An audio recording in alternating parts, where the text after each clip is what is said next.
여러분, 차로 먼 길을 갈 때 보통 내비게이션을 많이 사용하실 겁니다.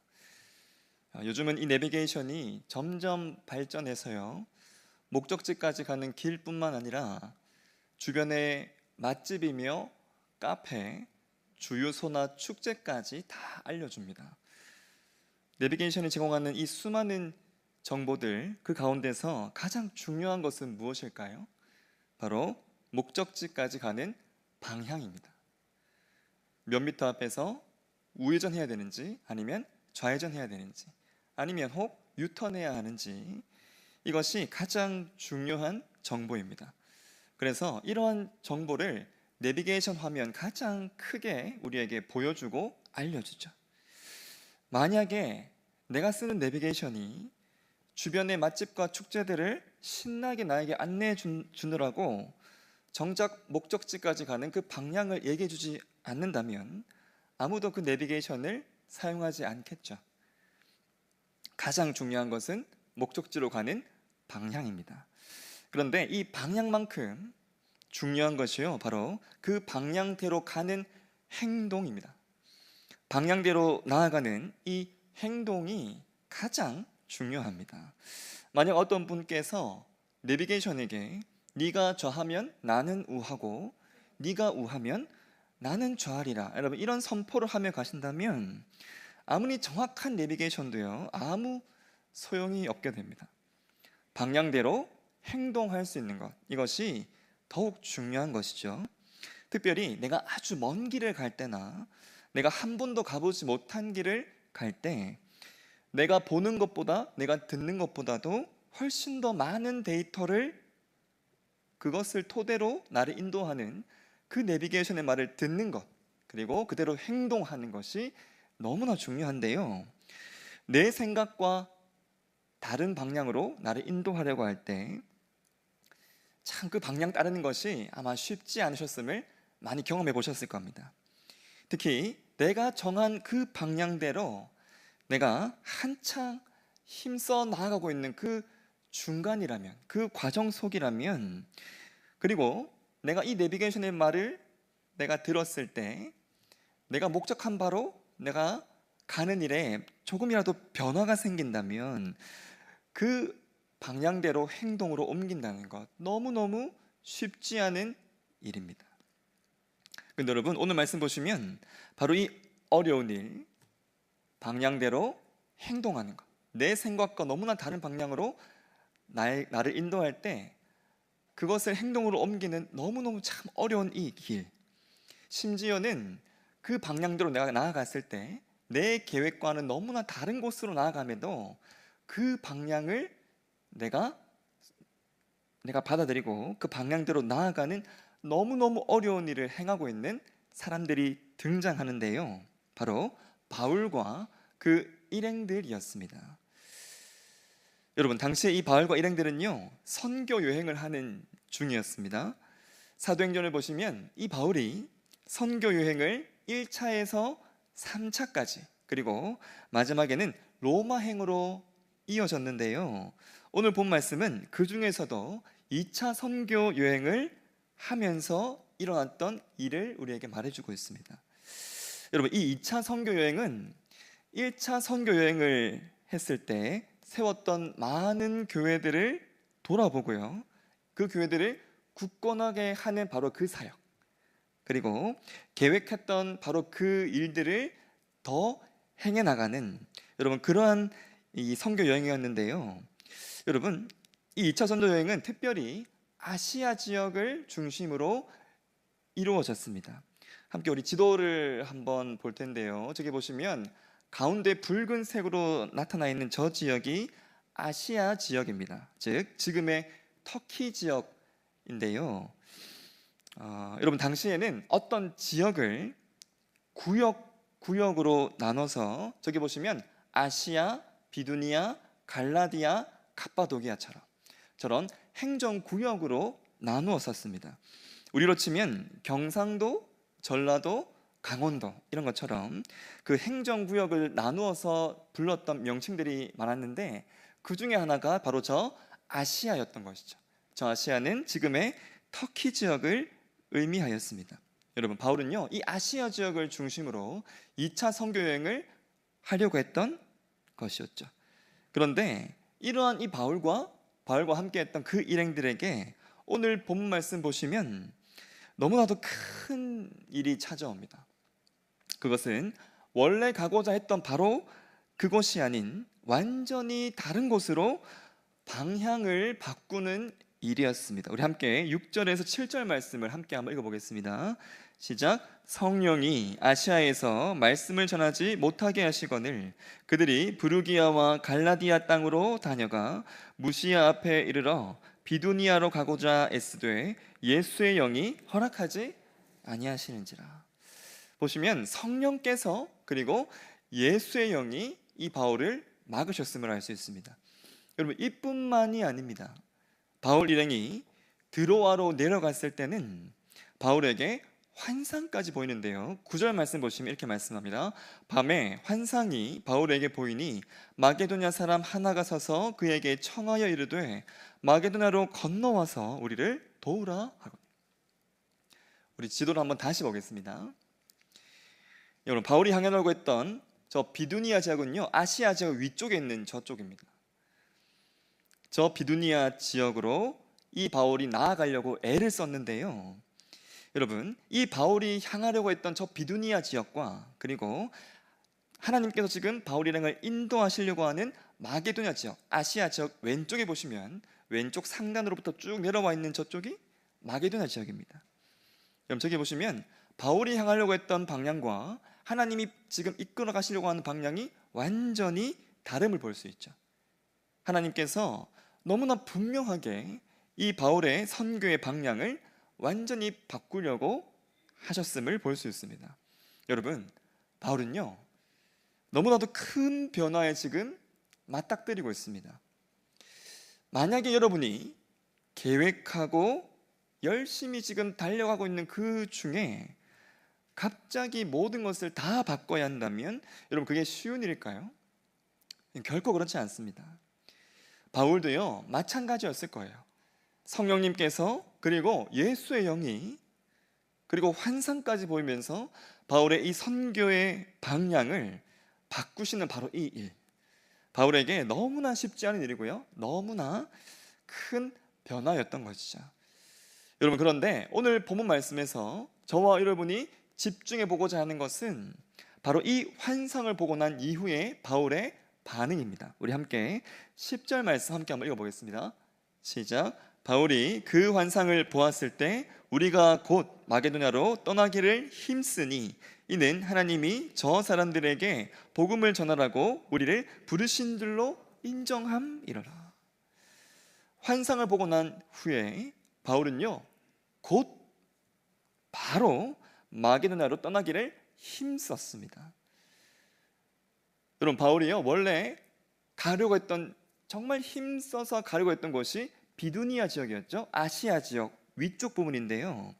여러분, 이 비두니아로 가고자 애썼다는 것은 분명 이 비두니아로 가고자 했던 분명한 그 목적이 있었을 것이고 합당한 이유가 있었을 겁니다. 그런데 이런 바울 자신의 그 계획과 노력에 하나님의 제동이 걸리기 시작할 때 바울이 보인 반응은요, 곧 그 뜻에 순종하고 이를 통해 하나님의 뜻을 앞세우는 것이었죠. 여러분, 좌우를 살피거나 앞뒤를 재는 그런 것이 아닌 바로 즉각적인 온전한 순종이었습니다. 방향만큼 여러분 중요한 것이 방향대로 내가 행동하는 것이었는데요, 바로 이 행동하는 바로 그 모습을 바울에게서 우리가 발견할 수 있습니다. 여러분, 방향을 완전히 바꾼다는 것, 바울이 이렇게 행동으로 보이고 있는 바로 이것, 참 쉽지 않은 일입니다. 여러분, 당시에 그 선교의 상황들, 환경들을 한번 생각해 보면 그 당시에는 차도 없고요, 길도 좋지 않았습니다. 그 당시에 그러한 상황에서 방향을 바꿔서요, 여정길을 완전히 바꾼다는 것은 지금 우리처럼 자동차 핸들만 돌리면 되는 그런 일이 절대 아니었습니다. 교통수단들도 굉장히 열악했고 위험했죠. 여러분, 그러한 상황 속에 목적지, 내가 계획했던 그 목적지가 아닌 곳으로 나아가는 것, 내가 힘써 나아가려고 했던 그 방향과 완전히 다른 방향으로 나아가는 것. 참 생각해보면 참 막연한 일이고요, 참 답답한 일일 수 있습니다. 지금보다도 훨씬 더 큰 부담입니다. 여러분, 제가 한 번씩 아내와 함께 저기 쇼핑몰에 가거나 어디론가 향하고 있을 때 운전하고 있는 저에게 한 번씩 참 부담이 되는 경우가요, 아내가 갑자기 저기 가면 좋겠다 이야기할 때입니다.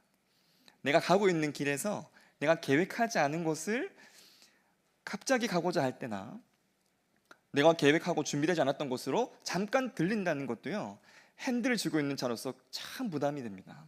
쉽지 않은 일인데요, 지금 바울이 그러한 부담보다도 훨씬 더 큰 부담 가운데, 더 큰 부담 가운데 있었음을 알 수가 있습니다. 여러분, 그렇다면 바울에게 바꿔주신 바로 그 방향, 원래 이 바울이 계획했던 비두니아라고 하는 바로 그 방향보다도 훨씬 수월한 코스여서 바울이 그곳으로 향하기를 힘썼던 것일까요? 결코 아닙니다. 바울 일행의 머리를 하나님께서 돌리셔서요, 마게도냐 지역으로 향하게 하신 것, 여러분, 바로 그것은 바울이 1차 전도 여행으로 섬겼던 수많은 지역들과, 그리고 바울이 향하려고 했던 비두니아 지역과는 너무나도 다른 곳으로 가는 곳이었습니다. 사람들의 생김새도요, 굉장히 달라지고 문화도 달라지며, 특별히 로마 제국의 영향을 더욱 강하게 받는 곳으로 나아가는 길이었습니다. 즉, 이 마게도나 지역으로 방향을 트는 것은 당시에 로마에 굉장히 경쟁적으로 충성했던 그 도시들, 로마 황제를 신처럼 여겼던 그 도시들로 나아가는 길이었습니다. 동시에 각종 우상 숭배가 가득한 그 중심지로 나아가는 길이었고요, 철학과 신화가 문화로 완전히 뿌리 내려 있는 그러한 곳으로 나아가는 길이었죠. 당시로서는 복음 전하기에 가장 힘들고 가장 고된 그 코스를 정면으로 돌파하는 바로 그러한 길이었습니다. 가장 위험한 길, 가장 부담스러운 길, 아마 바울의 일행들이 먼저 알았다면 바울을 뜯어 말릴 법한 그러한 길이었던 것이죠. 여러분, 그 길로 이 바울이 접어드는데요, 여러분, 이 하나님께서 방향을 바꾸실 때 성경에 나오는 인물이라고 무조건 다 순종했던 것은 결코 아닙니다. 여러분 잘 아시는 요나는요, 하나님께서 말씀하시는 그 방향에 순종하지 못했습니다. 순종하지 않았죠. 여러분, 더 정확히는 하나님의 그 방향을 적극적으로 반항하고요, 거부하였습니다. 하나님께서 가라 하신 그 니느웨와 정반대 방향인 다시스로 향하였습니다. 여러분, 니느웨는 저기 서쪽을 향해 나가는 길이었지만 다시스는요, 정반대 방향인 동쪽을 향해 나가는 길이었습니다. 니느웨는 육로로 가는 길이었지만 요나는요, 완전히 다른 바다로, 해상으로 뱃길로 가는 완전히 다른 길로 나아갔던 것이죠. 하나님의 그 가리키고 계시는 그 방향 앞에 보인 선지자의 모습은 이러하였습니다. 여러분, 모세도 마찬가지였습니다. 하나님께서 모세로 하여금 바로 왕 앞에 서게 하시기 위해서 모세를 부르시며 보내시려 할 때, 모세는요, 하나님의 그 말씀을 4번이나 정면으로 거부하는데요, 보시면 이렇게 말씀합니다. 모세가 하나님께 아뢰되 내가 누구이기에 바로에게 가며 이스라엘 자손을 애굽에서 인도하여 내리까? 모세가 대답하여 이르되 그러나 그들이 나를 믿지 아니하며 내 말을 듣지 아니하고 이르기를 여호와께서 내게 나타나지 아니하셨다 하리이다. 모세가 여호와께 아뢰되 오 주여, 나는 본래 말을 잘 못하는 자니이다. 주께서 주의 종에게 명령하신 후에도 역시 그러하니 나는 입이 뻣뻣하고 혀가 둔한 자니이다. 모세가 이르되 오 주여, 보낼 만한 자를 보내소서.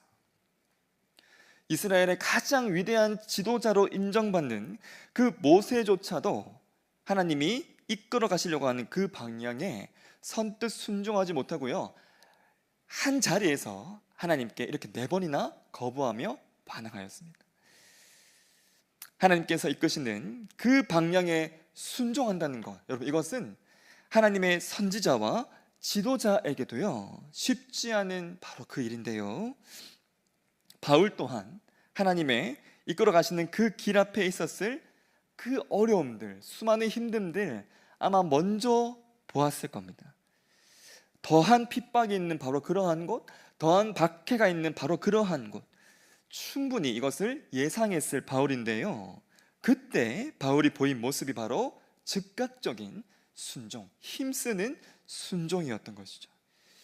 이러한 바울의 모습은요, 하나님께 부름받아 본토 친척 아비집을 떠났던 아브라함의 모습과도 같습니다. 여러분, 심지어 그때 아브라함은 갈 바를 알지 못하고 떠났다라고 말씀하는데요, 함께 우리 히브리서 11장 8절 말씀을 함께 읽겠습니다. 시작. 믿음으로 아브라함은 부르심을 받았을 때에 순종하여 장래의 유업으로 받을 땅에 나아갈새 갈 바를 알지 못하고 나아갔습니다. 참 어려운 이 순종을 하였음을 볼 수 있는데요, 하나님은 이러한 아브라함에게 아들을 죽이는 일까지 말씀하셨습니다. 그런데 그러한 하나님께 아브라함이 보인 모습은요, 아침 일찍 그 길에 순종하는, 아침 일찍 그 길을 나서는 것이었습니다. 여러분, 놀라운 순종이죠. 여러분, 노아도 마찬가지입니다. 마른 하늘에 홍수를 대비해서 방주를 짓는다는 것, 이것은 사람들 앞에 손가락질 받기 너무나 좋은 모습이었습니다. 하지만 노아는 하나님께 순종하였습니다. 히브리서 11장 7절 말씀에 이렇게 말씀합니다. 믿음으로 노아는 아직 보이지 않는 일에 경고하심을 받아 경외함으로 방주를 준비하여 그 집을 구원하였으니 이로 말미암아 세상을 정죄하고 믿음을 따르는 이의 상속자가 되었느니라. 노아와 아브라함 모두에게 하나님께서 가리키시는 바로 그 방향, 하나님의 그 말씀과 명령은요, 갈 바를 알지 못하는 길, 아직 보이지 않는 길이었습니다. 분명하게 보이는 길도 아니었고요, 손에 무엇 하나 잡히는 길도 아니었던 것이죠. 하지만 거기에는요, 보이지는 않지만, 손에 잡히지는 않지만 너무나도 분명한 하나님의 계획하심이 있었고요, 너무나 놀라운 섭리가 있었습니다. 바울로 하여금 따르게 하셨던 바로 이 명령, 이 방향은요, 바로 그 길은 하나님께서 바울을 통해 로마를 변화시키시고 온 세계로 하여금 복음을 받게 하시는 그 놀라운 과정, 너무나 필요했던 과정이었던 것이죠. 바울로 하여금 가게 하셨던 그 험하고 그 어려운 길은 복음이 오늘 말씀을 대하는 저와 여러분에게 오는 너무나 필요한, 너무나 필수적인 길이었습니다. 이러한 하나님의 광대하심, 광대한 그 계획하심과 하나님의 그 놀라운 섭리하심이 당장에는 보이지 않고요, 당장에는 들리지 않았겠지만, 그러함에도 하나님께 놀랍게 순종한 이 자들을 통해서 하나님은 그 놀라운 일을 이뤄 가신 것이죠. 사랑하는 성도 여러분, 하나님 말씀하시는 정말 이해할 수 없는 그 길의 끝에는 이러한 분명한 목적이 있음을 기억하시기 바랍니다. 여러분, 그 길의 끝에는요, 결코 하나님이 우리로 하여금 울게 하지 않으시고요, 그 길 끝에 참 웃음이 있고 참 평안이 있습니다. 아들 하나 없었지만 하나님 그 명령에 순종한 이 아브라함을 하나님은 열국의 아버지가 되게 하셨습니다. 비 한 방울 내리지 않았지만 순종했던 그 노아에게, 노아를 통해서 하나님은 죽음의 그 자리, 멸망의 그 자리를 노아의 가족과 수많은 생명들을 지키는 구원의 자리가 되게 하셨습니다.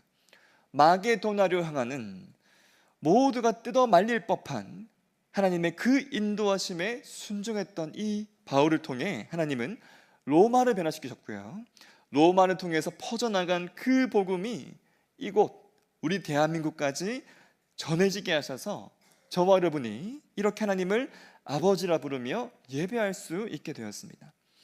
이렇게 예배하고 있는 저와 여러분, 우리의 모습을 바울이 본다면 바울은 그때 하나님께서 방향을 바꾸시게 하셨던 모든 이유를 다 보았다 분명히 고백할 것입니다. 오늘 말씀을 대하는 저와 여러분의 삶에도요, 하나님께서 강하게 방향을 트실 때가 분명히 있을 겁니다. 여러분, 그러할 때 참 이해할 수 없고 받아들일 수 없는 그 상황일수록 거기에 하나님의 보이지 않는 선한 의도하심이 있음을 확신하시기 바랍니다. 그리고 순종의 발걸음을 떼어보십시오.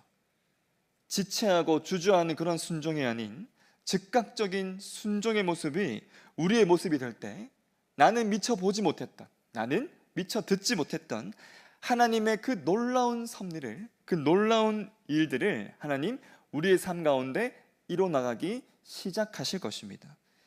이해할 수 없었던 그 수많은 일들, 받아들일 수 없었던 그 수많은 일들이요, 끝내 우리에게 복이 되도록, 우리에게 끝내 참 웃음을 허락하시는, 참 평안을 허락하시는 그러한 일이 되게 하실 것입니다. 그렇다면 여러분, 바울이 어떻게 이 놀라운 일, 방향을 완전히 트는 그 결정적인 방향을 트는 일을 어떻게 행할 수 있었을까요? 바울이 그렇게 어려운 길, 누구나 뜯어 말릴 법한 그러한 길로 가는 일을 즉시 할 수 있었던 바로 그 일, 참 바울에게도 어려운 일이었는데 그 일이 가능했던 궁극적인 이유는요, 바로 하나님이 그러한 길로, 그러한 모습으로 바울보다 앞서 바울에게 찾아와 주셨기 때문입니다. 바울 앞서서 하나님이 먼저 바울에게 이 바울이 걸어가야만 했던 그 어려운 길을 걸어오셨기 때문인데요, 바울 향해 가셨던 하나님의 그 길은 정말 외면하고 싶었던 그 길, 가장 험한 길, 가장 가슴 아픈 길이었습니다. 하나님이 바울에게 오시기 위해 걸어오신 바로 그 길은요, 하나밖에 없는 아들을 십자가에서 저주스럽게 죽이셔야만 했던 길이었습니다. 누군가의 죄를 대신 사하기 위해서 아들이 죽는 모습을 온전히 다 보아야만 했던, 그것을 허락하셔야만 했던 바로 그 길. 여러분, 그 누구도요 대신 갈 수 없고 그 누구도 흉내조차 낼 수 없는 바로 그 길을, 그래서 모두가 뜯어 말릴 법한 바로 그 길을 하나님이 바울을 위해 걸어와 주셨기 때문입니다. 하나님께서 바울에게 걸어오신 그 길, 바로 그 길은 바울이 걸어가야만 했던 그 길과는 비교조차 되지 않는 험한 길이었습니다. 바울이 하나님께 이렇게 놀랍게 반응할 수 있었던 바로 그것은 바울을 위해서 그 위험하고 가슴 아픈 그 길을 허락하신 하나님, 그 사랑이 있었고요, 그 놀라운 하나님의 모습이 있었기 때문이죠.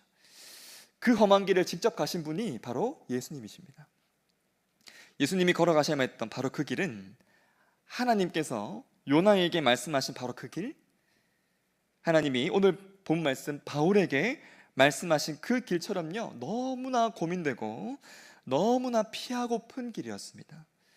하지만 예수님은 그 길을 피하시지 않으시고요, 우리를 위해서 그 길을 걸어와 주셨는데요, 함께 우리 마태복음 26장 39절 말씀 우리 함께 한번 읽어보겠습니다. 정말 고민의 자리에, 정말 아픔의 그 자리에서 하신 예수님 말씀인데 함께 한번 읽어보겠습니다. 시작. 조금 나아가사 얼굴을 땅에 대시고 엎드려 기도하여 이르시되 내 아버지여, 만일 할만하시거든 이 잔을 내게서 지나가게 하옵소서. 그러나 나의 원대로 마시옵고 아버지의 원대로 하옵소서 하시고. 여러분, 그 고민의 자리에서 하나님 가르치고 계시는 그 방향을 순종하며 나아갔던 예수님이 계셨습니다. 여러분, 그 예수님이 걸으신 그 길이 우리에게 천국 길이 되었습니다. 너무나 어려운 하나님의 그 명령을 앞세운, 그리고 순종하신 이 바로 이 예수님과, 그리고 이 예수님을 따르며 보였던 수많은 이들의 순종이 있었기에 저와 여러분이 이렇게 예배할 수 있게 된 것입니다. 여러분, 바울이 그 놀라운 일을 행할 수 있게 한 놀라운 그 은혜와 사랑을 동일하게 받은 자들이 누구일까요? 바로 오늘 말씀을 대하는 저와 여러분입니다.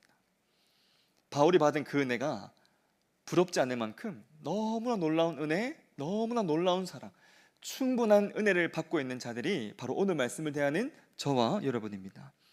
그러기에 하나님께서 우리에게 오시기 위해, 그리고 예수님께서 우리에게 이 복음이 되시기 위해 걸어오신 그 길을 항상 잊지 마시고 그 길을 바라보시는 저와 여러분의 삶이 되기를 간절히 소망합니다. 여러분, 인도하시는 그 방향대로 나아가기 위해서 방향을 정하는 내 인생의 그 키와, 그리고 내 인생의 핸들을요 오직 주께 맡길 수 있는 그 담대함과 결단력까지 우리에게 주시기를 간절히 소망합니다. 여러분, 하나님의 그 뜻에, 그 방향에 적극적으로 힘써 순종하는 자들에게 하나님이 하나님이심을 분명히 보이실 것입니다. 내가 아직 가지 않은 수많은 길들이 있죠. 내 장래에 일어날 그 모든 일까지, 내가 어찌할 수 없는 그 길 그 너머에까지 그 길을 다 보고 계시고요, 그 모든 길을 사랑으로 인도하시는 그 예수님께서 가리키고 계시는 그 방향을 향해 힘써 순종함으로 나아가는 우리가 되어서 그러한 자들에게 허락하시는 참 평안과 참 복을, 진정한 웃음을 지을 수 있는 그러한 삶을 살아가는 저와 여러분의 삶이 되시기를 간절히 소망합니다. 여러분, 특별히 오늘 말씀을 듣는 우리 모든 성도분들, 그 중에서도 이제 수험생들, 수능을 친 우리 고3들, 이제 앞길을 하나님께 온전하게 맡길 수 있는 믿음을 주시기를, 그래서 참 내가 순종하기 어려운, 주께 나아가기 참 어려운 그 길이라 할지라도 오직 주께 모든 것 맡길 수 있는 그 믿음이 우리의 다음 세대들에게 더 충만하기를 간절히 소망합니다. 함께 말씀 기억하면서